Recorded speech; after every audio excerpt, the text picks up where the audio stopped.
Hello, my name is Liza Leonard. Welcome to today's Idaho Falls City Club program. We are very excited today to present a forum with the Idaho Legislative District 32B seat candidate, Bill Lake. As with past forums recently hosted by the City Club of Idaho Falls, all candidates running for election for the seats were invited to participate. Chad Christensen, incumbent Republican candidate for the seat, initially accepted the invitation to participate but canceled a few days ago. Because these candidate forums are of great interest to the public, it is City Club policy to continue the program with candidates willing to address constituent questions. So we have invited Bill Lake to continue with us today. Today's program is being presented by the City Club of Idaho Falls, along with the Greater Idaho Falls Association of Realtors and the Greater Idaho Falls Chamber of Commerce. We'd like to take just a moment to recognize some of the City Club sponsors that help make these programs possible, including the Idaho National Laboratory, Bank of Idaho, Floor Idaho, Idaho State University, Idaho Humanities Council, Mountain View Hospital, and KISU-FM. You'll notice we are again with IE Productions in their lovely studio, making this program possible to stream to all of you. These programs are available live streaming on Facebook and YouTube, and then also posted for later viewing on those same pages, as well as the Idaho Falls City Club website, ifcityclub.com. For those of you new to the City Club, we just want to remind you a little bit about who we are. We are a club made up of members from the local community, and we open this club up to guest participation. We are an independent, nonpartisan forum for the discussion of public affairs. The City Club of Idaho Falls exists to sponsor and promote civil dialogue and discourse on all matters of public interest. We strive to do so in a nonpartisan and non-sectarian manner, while encouraging broad participation by the community at large. And you are invited to participate in today's program by submitting questions into the chat. We had several questions submitted prior to today's program, but you can continue to submit those, and we'll do our best to address those with Mr. Lake today. We also want to take a moment to remind you about some election information. Election day, of course, is coming right up on November 3rd. The last day to request your absentee ballot is tomorrow, the 23rd, and the last day for early voting is October 30th. To track your absentee ballot and make sure it gets counted, or to find out where and how you can vote in person and what documentation you might need to register to vote, please visit idahovotes.gov. Make sure it's idahovotes.gov. Now let's get to today's program. It is my pleasure to introduce our moderator, or host, I guess, where we don't really have a lot of moderation with one guest today, and that's Carol Honus. Carol is a member of the board of the City Club of Idaho Falls and is well known for her 40-year-long career in broadcast journalism in eastern Idaho. She recently retired, and we're very lucky to have her again with us to conduct this program. Carol?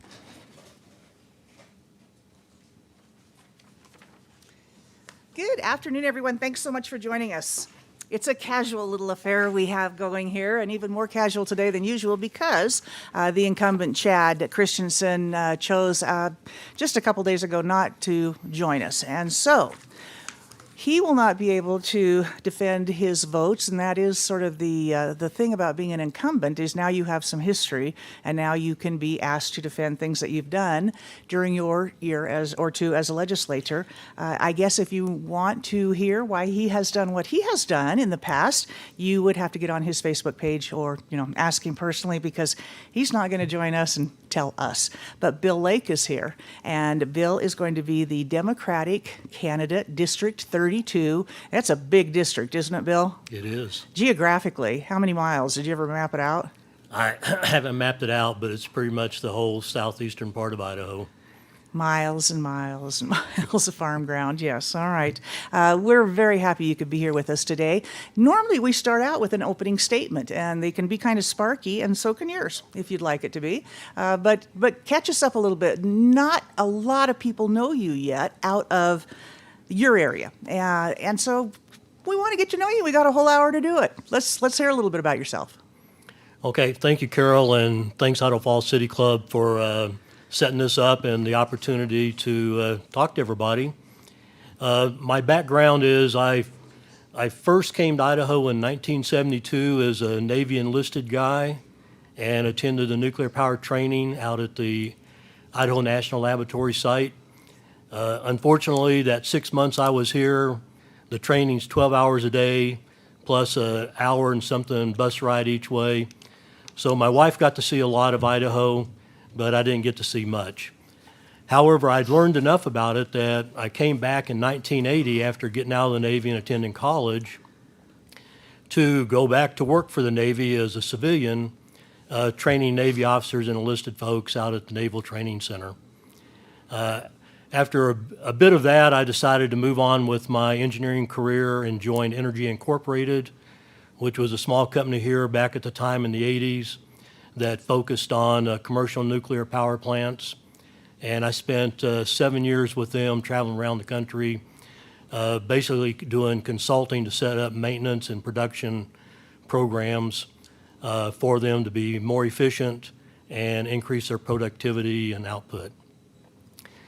It was in the early 90s that I decided I was looking for another career change and got an opportunity and was hired by the U.S. Department of Energy, which is the government agency that runs the Idaho National Laboratory.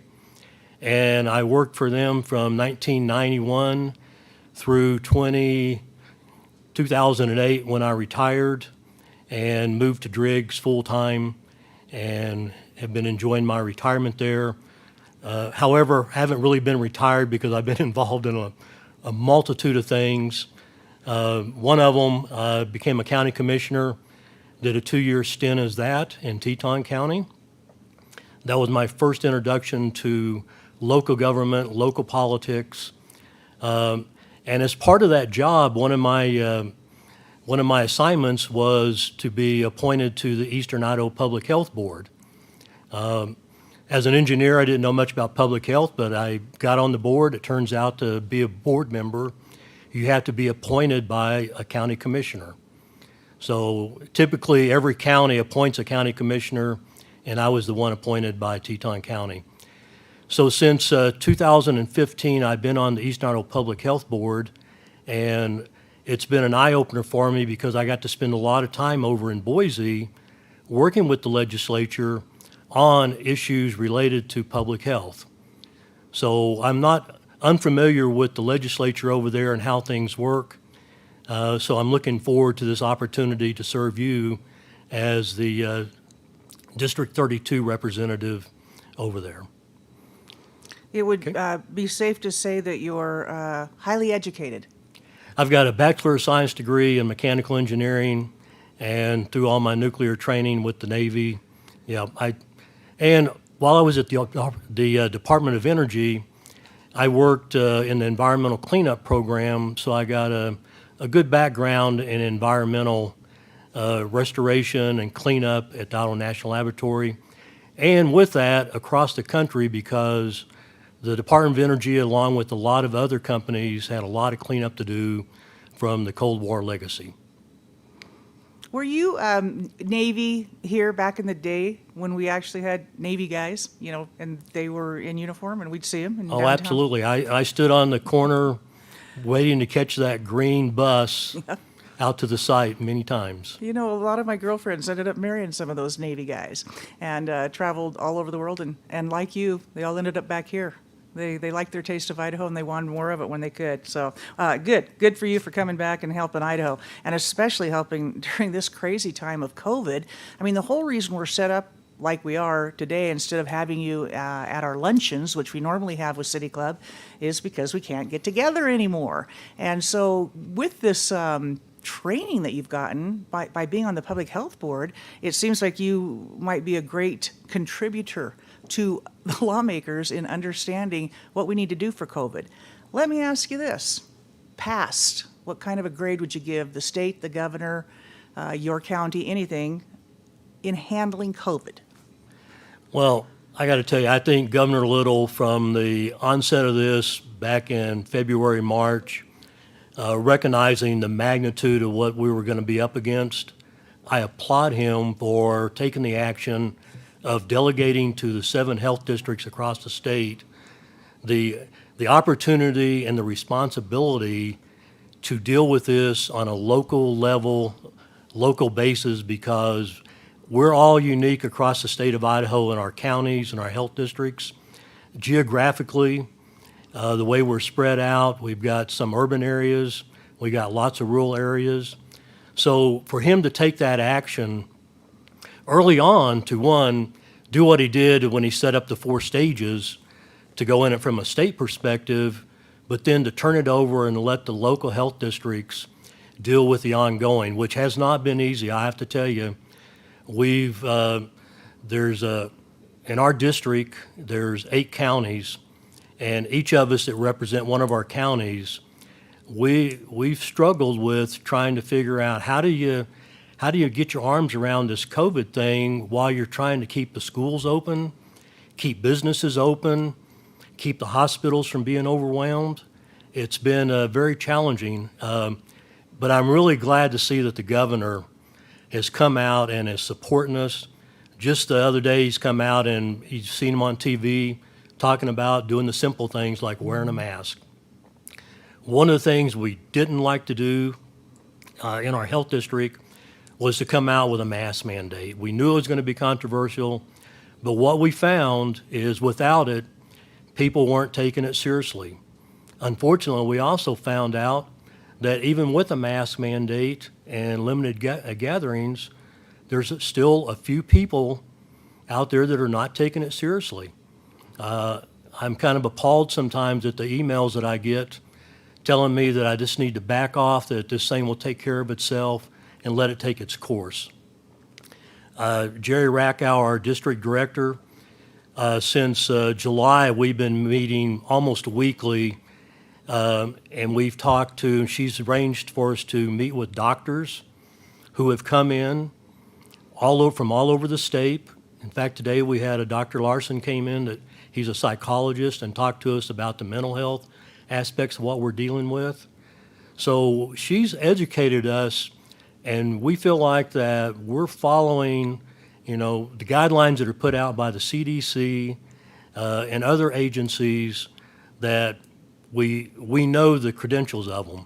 I get lots of emails sending me lots of videos and papers to read from organizations that have done studies, but they're not accredited. They're not, peer reviewed. There's a lot of fallacy in some of them. We're also fortunate on our board to have Dr. Nelson out of Rexburg, who has guided us through a lot of the medical side of this stuff, which, none of us county commissioner guys have any in-depth medical training. So having her there to fill in all the questions that we've had has been so helpful. Well, here's the thing I think is going to happen, though.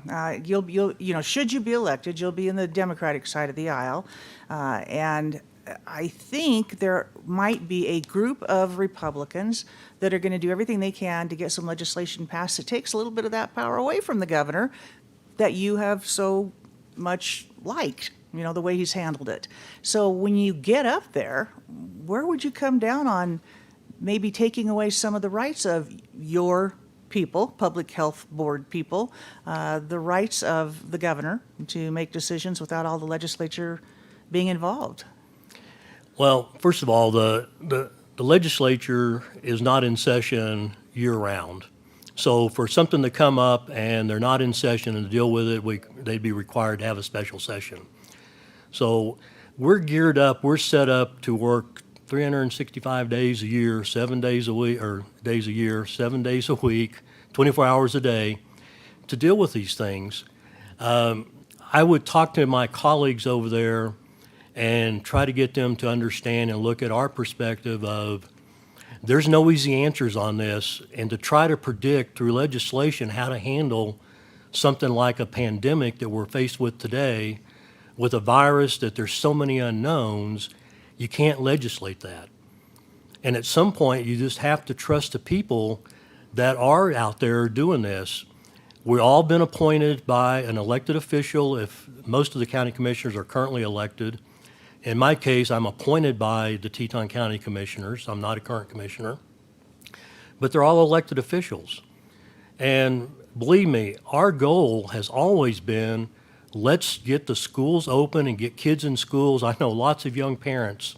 I babysit a 6-year-old little boy a lot, and let me tell you, keeping those kids in school is such a high priority, but we're not going to be able to do it if people don't take this seriously and start trying to help us minimize the spread.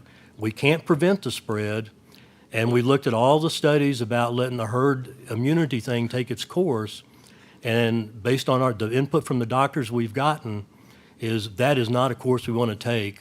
It would cost significant lives, and we'd lose a lot of teachers and other medical professionals, folks like that. So my goal over there in the legislature is, if we need to look at the legislation and actually see how things should have worked or should work, then I'm going to be open to it. But I think I'm going to have some pretty good insights to share with my colleagues when it comes up. And I think it's safe for me to say that you do support wearing masks. I absolutely do. We wore them as we walked in, and while we Yes. were all standing around talking. And then when we got into our seats, I asked, Bill, would you be comfortable taking the masks off? We're both kind of pointed in different directions, so our air droplets are going out this way, and we're a good 8 feet apart. And he said, yeah, no problem. So you're not a maniac on the idea of wearing masks. It's just when you're supposed to wear them, right? Exactly. All right. So we're very clear on that, and I think had Chad been here, he might have had a different view on that, but we won't know because he chose not to join us today. All right, let's talk about your ideology. How would you describe it? What is your political ideology? I consider myself to be a very conservative Democrat. I was Republican for a long time, and when I decided to run for county commissioner, it was actually the Democrats that approached me and asked me if I would run. And I said, well, I would, but I'm a registered Republican, and turns out that it's easy to change your affiliation. So as I talked to people, I didn't just immediately jump up and say, sure, I'll do that. I talked to lots of people and found out that in Idaho, if you're a Republican Idaho, there's a lot of pressure on you to follow the party platform. And there's a lot of pressure by a group of Republicans that if you don't, then we'll find somebody who will. And after talking to lots of people and finding out more about that situation, I looked at the Democrats and said, well, I'd be willing to run, but I got to tell you, you're not going to tell me what to do once I get elected. I will do what my constituents, what I believe that's in their best interest, and go that direction. So I looked at both party platforms. I don't agree with several things on each one of them. I call myself a conservative Democrat, but really what I think I am is just a moderate. I want to see both sides of the story. Every one of these issues out there that we're facing, there's pros and cons to each one of them. And the devil's in the details. These are not simple things. You can't just take a couple of points of view and make a decision on it. You need to dive into the details and understand all the consequences of how this thing's going to work out. So I've tried to sit there and listen to both sides of the story and get as much information as I can from credible sources to formulate my opinions. And during that process, I don't hesitate to stop and say, look, I still got more questions. So I'm not going to go make a decision without having all the information and having thought it out. The group of people that I think you're referring to might be those that tend to follow or hope for a good score from the Idaho Freedom Foundation. That's Is that correct. right? Yes. I couldn't remember. It was Freedom Fighters, Freedom Foundation. It's their Tea Party. Would that be a good description of those particular lawmakers in their ideology? Super conservative, alt-right. What might you describe those potential colleagues as being? As I got in this, I hear a lot from, we don't want the federal government involved in our state stuff. And as I got involved in it, I found out that as a county commissioner and talking to some of the mayors around the area, we don't really want the state involved in our stuff. Local government, local control is where I'd like to focus. The folks out there, I hear people say things like, well, we don't want that federal money. We don't want all those strings attached that comes with it. But then I look at the Idaho economy and think if we didn't have all that federal money coming in, we wouldn't have much of an economy here.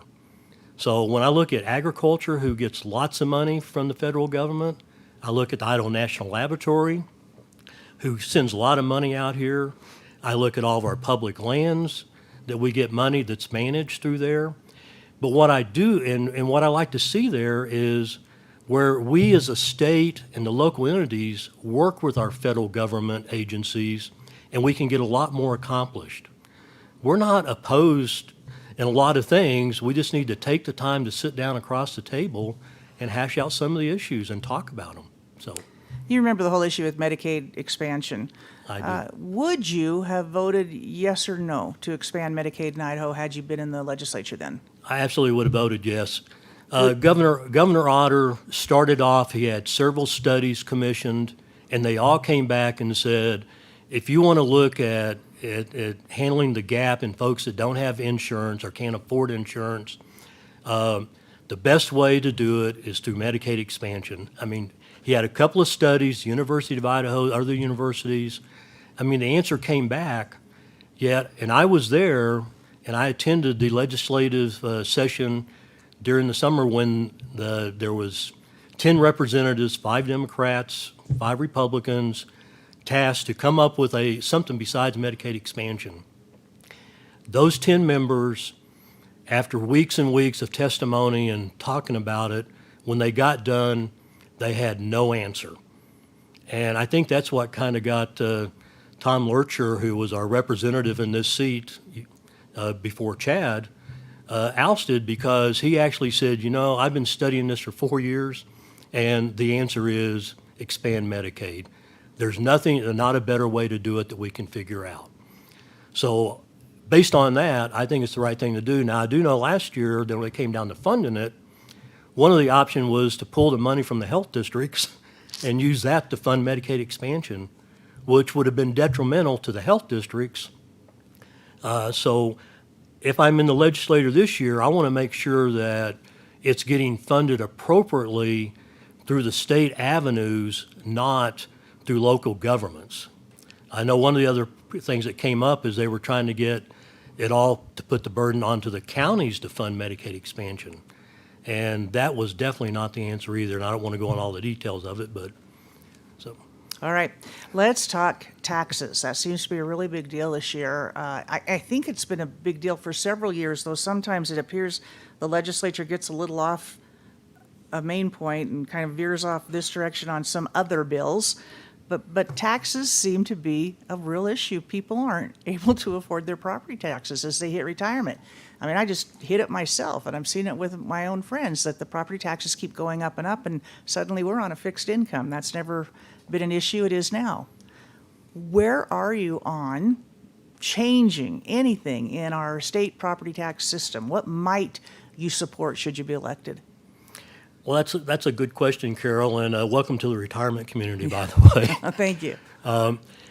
Property taxes, one of the things that local government has to do is make sure that they're running their counties and their cities as efficiently as possible.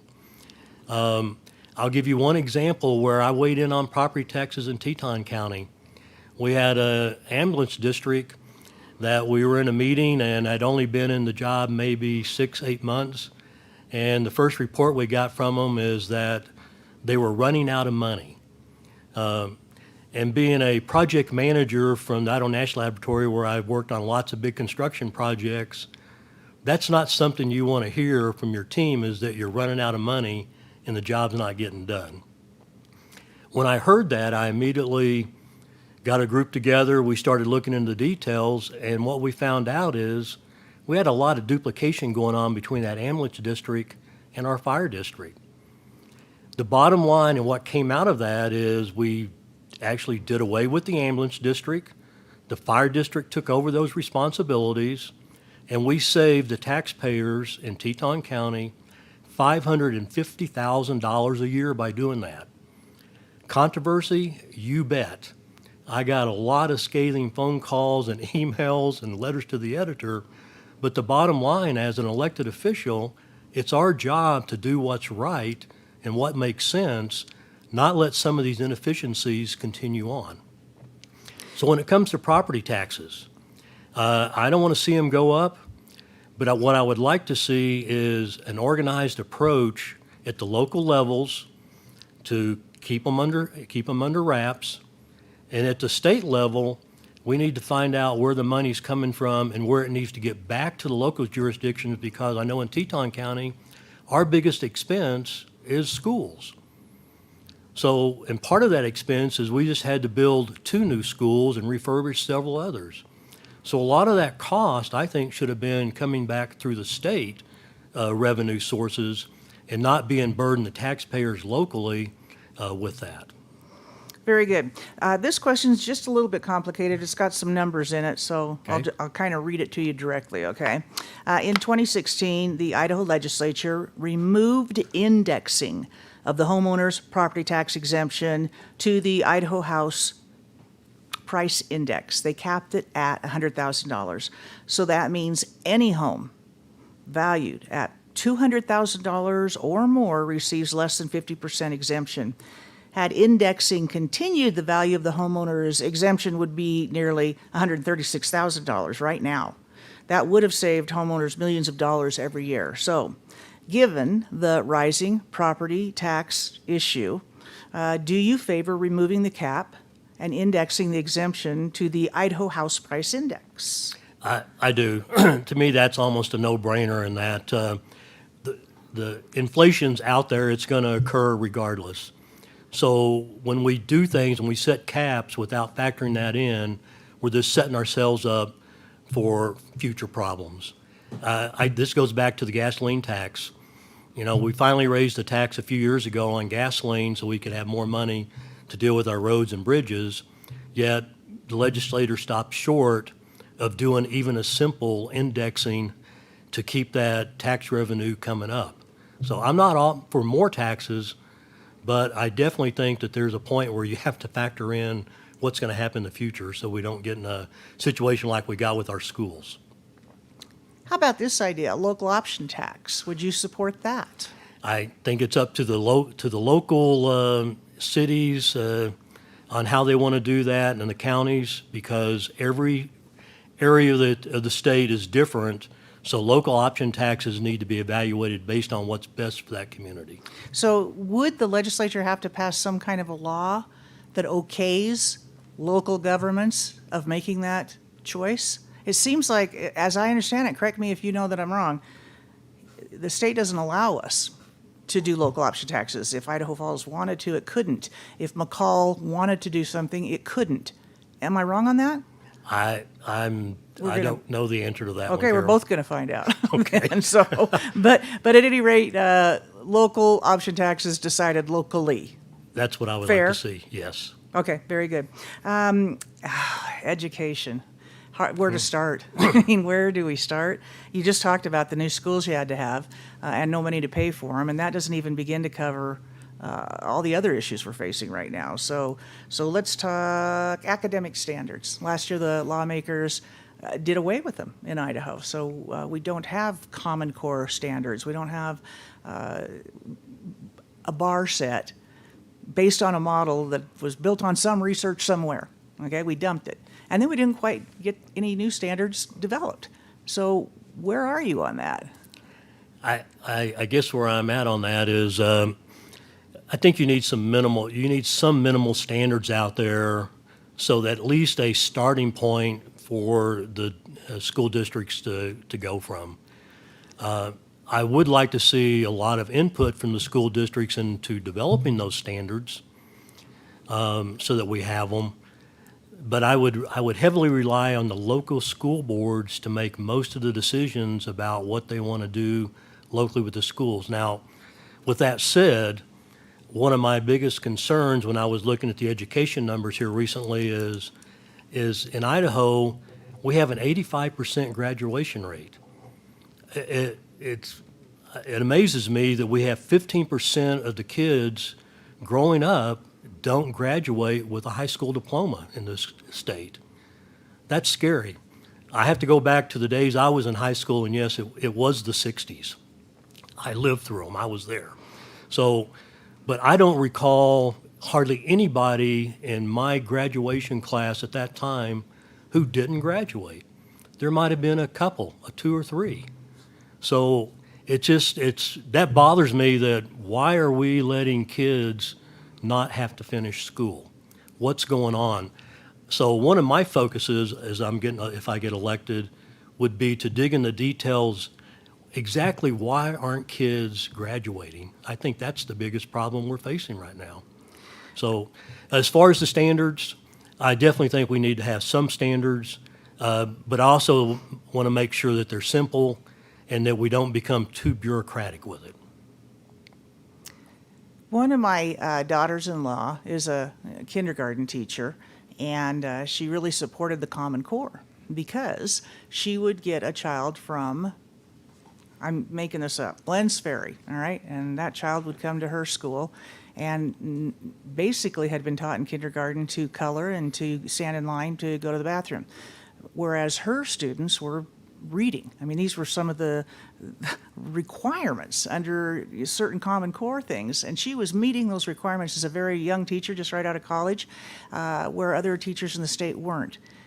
Can you see where that might be a problem, that if we don't have a state standard, that kids moving within the state are going to have vastly different levels of where they are for that particular grade level?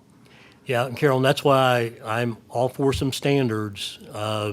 But like I said, I don't want them to get so bureaucratic that it gets too hard to enforce them or implement them. So we need to be smart about the standards that we create. Okay, I appreciate that. Thank you.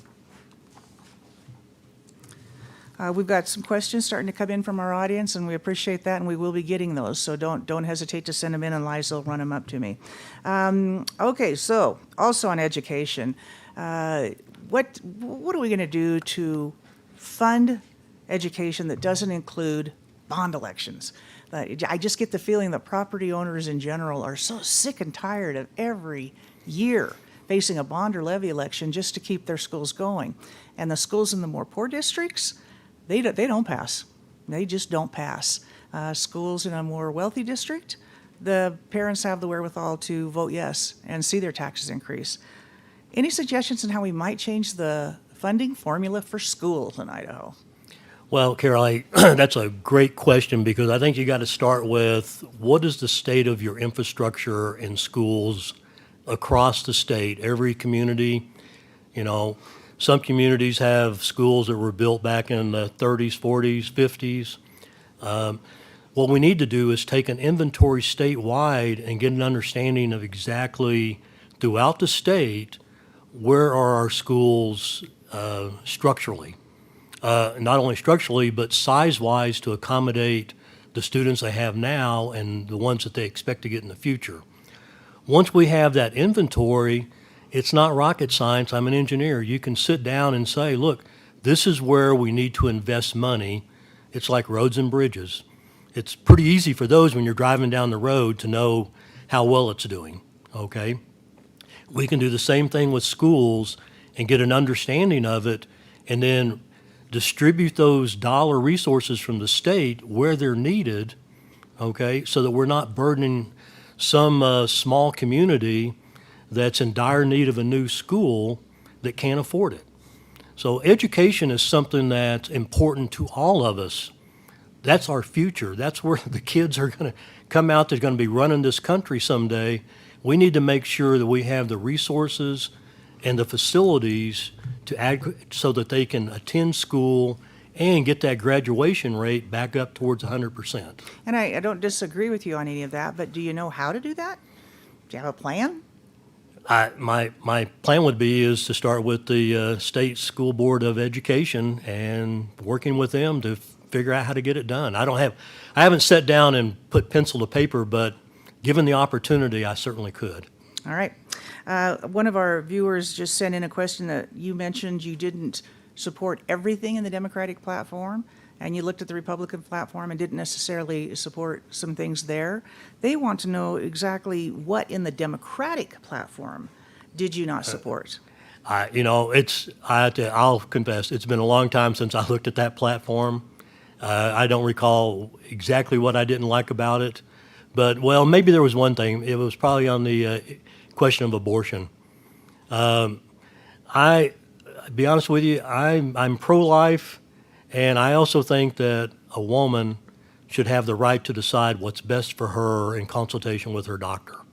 So things like that, that's just one example of some of the things in the platforms that I go, well, I'm not comfortable with taking a position on either one because, one, they're very complex, and I'm not the expert in some of those areas.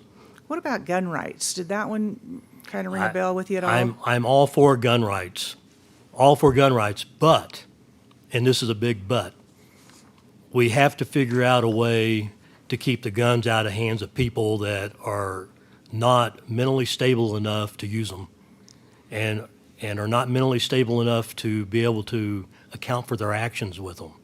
So I don't want to see any changes to the Second Amendment, but I do think we could put a lot more effort into trying to figure out who should not be allowed to have a gun because they're just not mentally capable of owning one.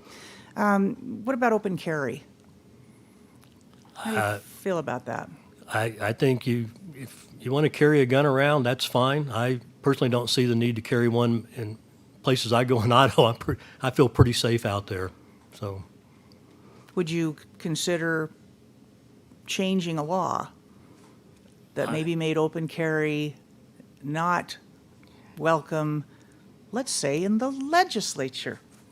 Again, that's one of those complex topics that before I would come out and give an answer, I would really want to talk to a lot more people and get some insights, the pros and cons, what's driving it, what's the benefit, what are we really trying to achieve by that before I try to take a position on it.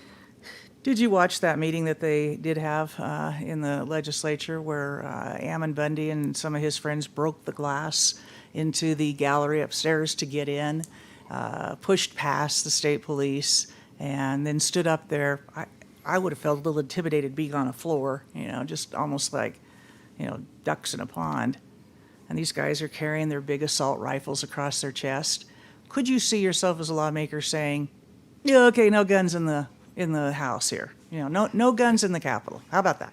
And that's a case where I don't see why anybody would think they would need to carry a gun into the Capitol building, to be honest with you. I just don't see what point why you would need a gun in there. I was disappointed to see that.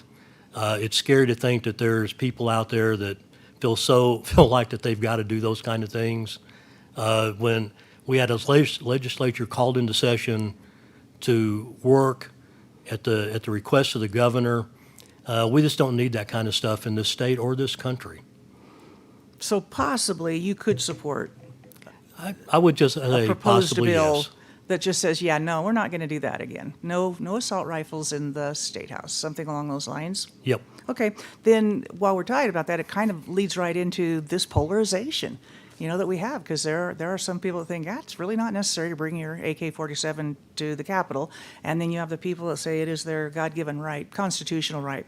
So, what could you possibly do as a Democrat from Driggs to help reduce the polarization?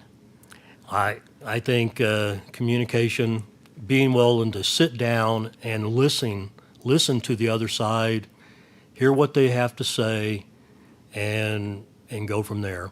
If you come in with your position and you're not listening, you're just going to tell them what you think, then you're not going to get there. Both sides have to be willing to sit down and say, okay, I really want to understand why you feel this way. Okay? It's Stephen Covey. I remember one of the books I read years ago. One of his 7 habits of highly effective people was first seek to understand and then be understood. And believe me, that's extremely difficult for a lot of people to be willing to sit there and listen.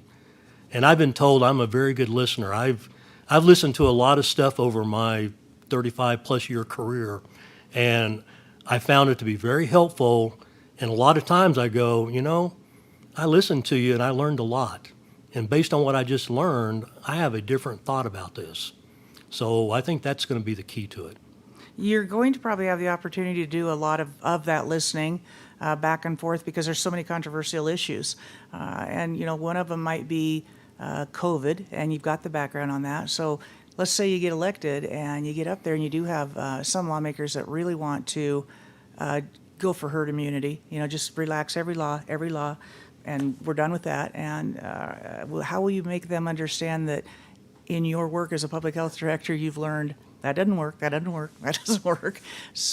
Where will you go with an idea that might encourage some of those non-mask wearer types to change their tune?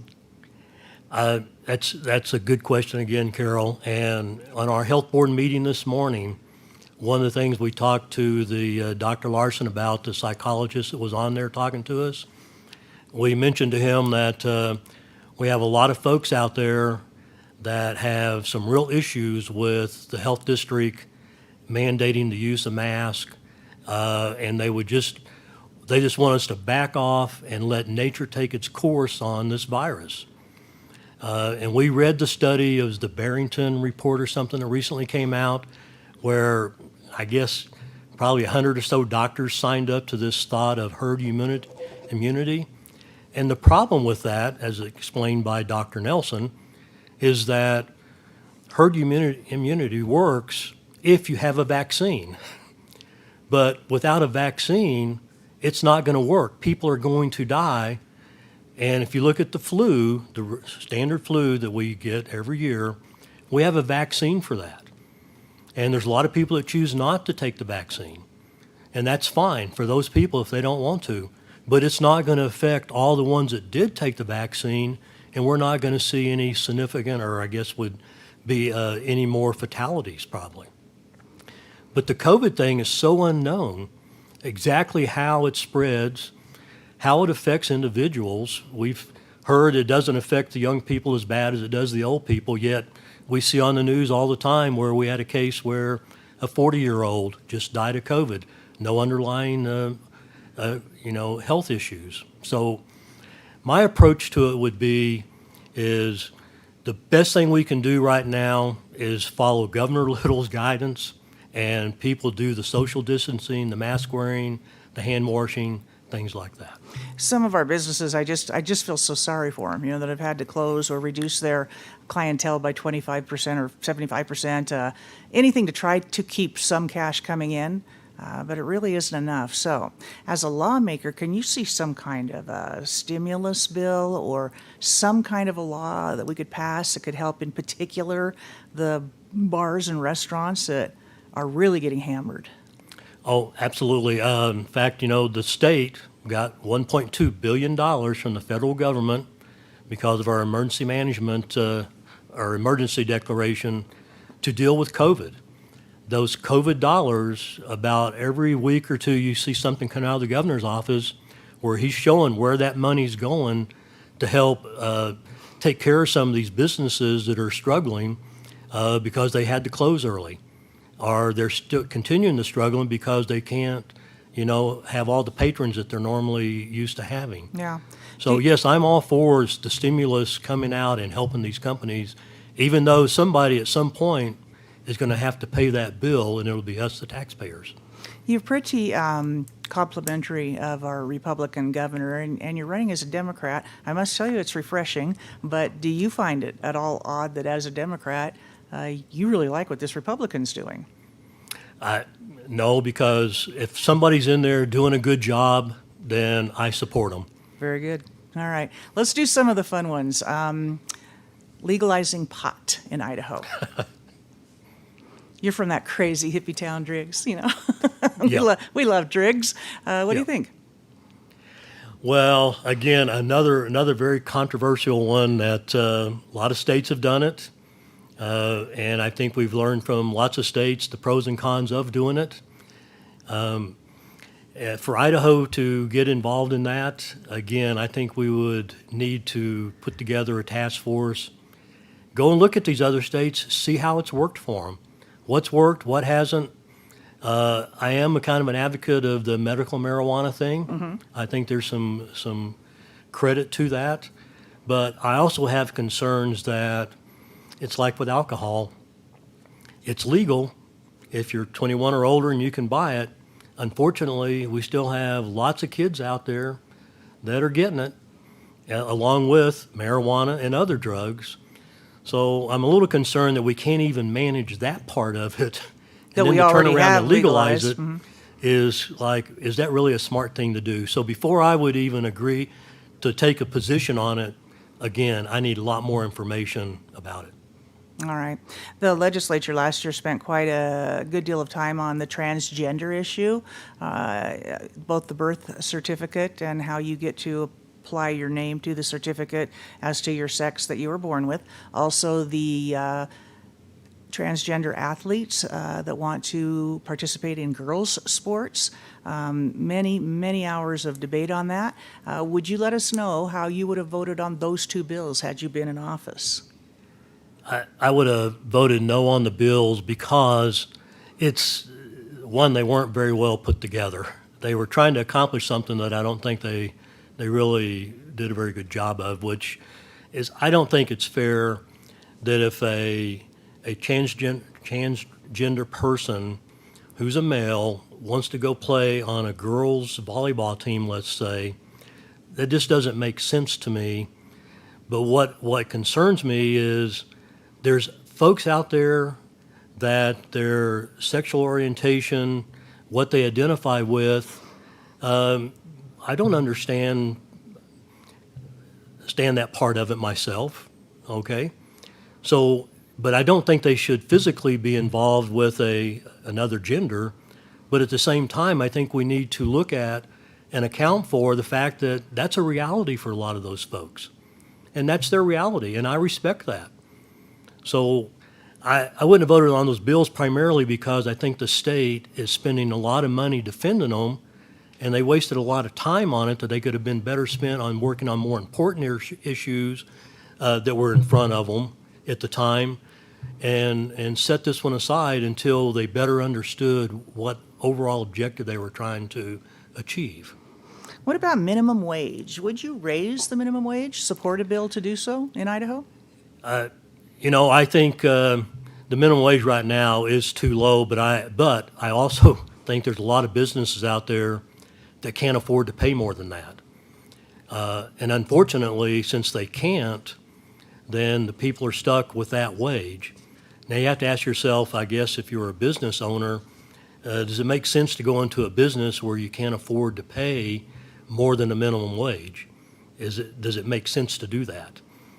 So I would put the burden back on those business owners to, before they step off into a business, to evaluate whether or not it's a credible business based on what they would have to pay their employees and the income they expect to get from it. I don't like the government mandating stuff. Okay, here's a guy that just signed an order to mandate the use of masks. Don't like doing that.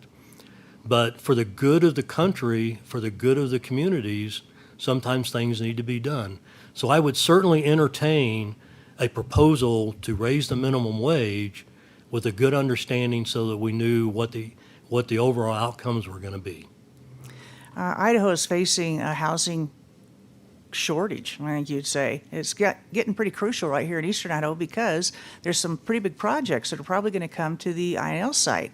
And it's going to require workers and welders and builders and bricklayers, and where are they going to live?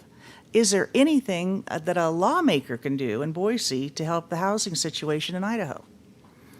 I think there is. I know in Teton County we're faced with that particular situation with affordable housing because most of the people working in Teton County, not most of them, a lot of them live from outside the county because they can't afford to live in Teton County.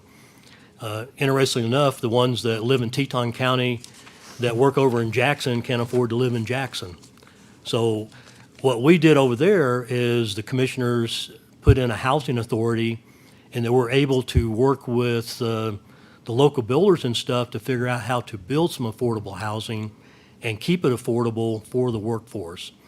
So as a legislator, I would certainly look into how all that works right now and see what else we could do to promote that and do it in a manner so that it's not going to burden the taxpayers. I don't believe in subsidized housing. I'm not a fan of that at all. but I do think that we can have affordable housing that's managed properly to stay affordable so that people can live here and get their job done. We got another question on marijuana, so let me just ask quickly.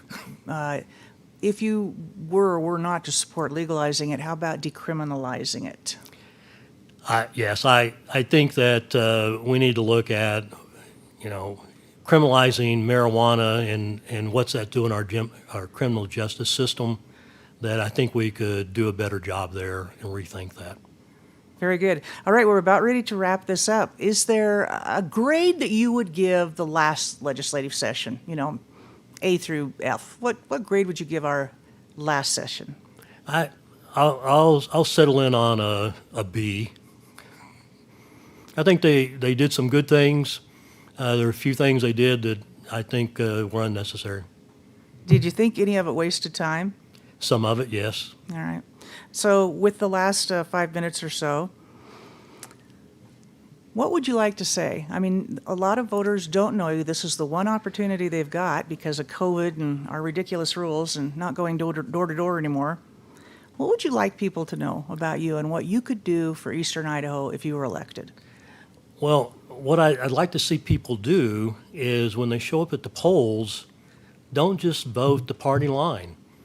You got to get in there and learn about the candidates, and it's not easy to do. For myself, if I look at District 32, that spans from basically eastern Bonneville County through Teton County, south, and back through Bonneville County to Caribou County, Franklin, Oneida, Bear Lake, it's a big area. And as much as I wanted to get out there and travel through it, there were some roadblocks. One is I've got to go down through Pocatello to get to the southern part of it.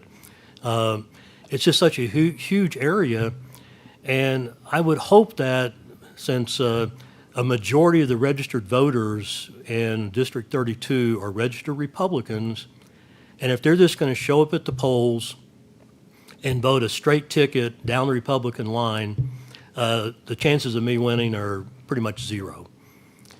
But I would ask them to take a few minutes. I've got a website out there. It's called Bill 4 Idaho. You can look at my background, where I worked, what I did, what I think are some of my accomplishments, and get to know me a little bit better. And I'll tell you this, I may not win this time around, but I'll have 2 more years to prepare for the next round. So, and that's if the Republicans don't put somebody else up there against me that I think will do a better job.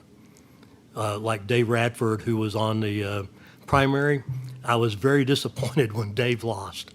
In fact, I almost came to tears. With that, Carol, I don't know what else I could tell folks except get out and vote. All right. Idaho is somewhat unique in its straight R voting, isn't it? Where you've lived in other areas, have you ever lived anywhere where we go down the ticket? I've lived most of my life here in Idaho now since, It's normal for you and me. But even early on when I went to the polls before I got into politics, I never voted a straight ticket. I always tried to look to see who I thought would do the best job. Do you want to share who you're going to vote for president? It'll be Biden. Oh, that was so easy. Yep. I thought I might have to cajole you a little bit. Nope.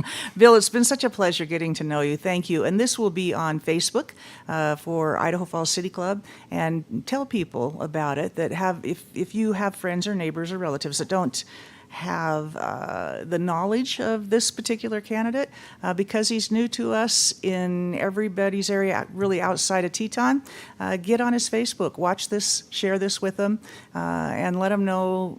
More importantly than anything else, just vote. And of course, me. Wear your masks. Goodbye, everybody. Thanks, Carol.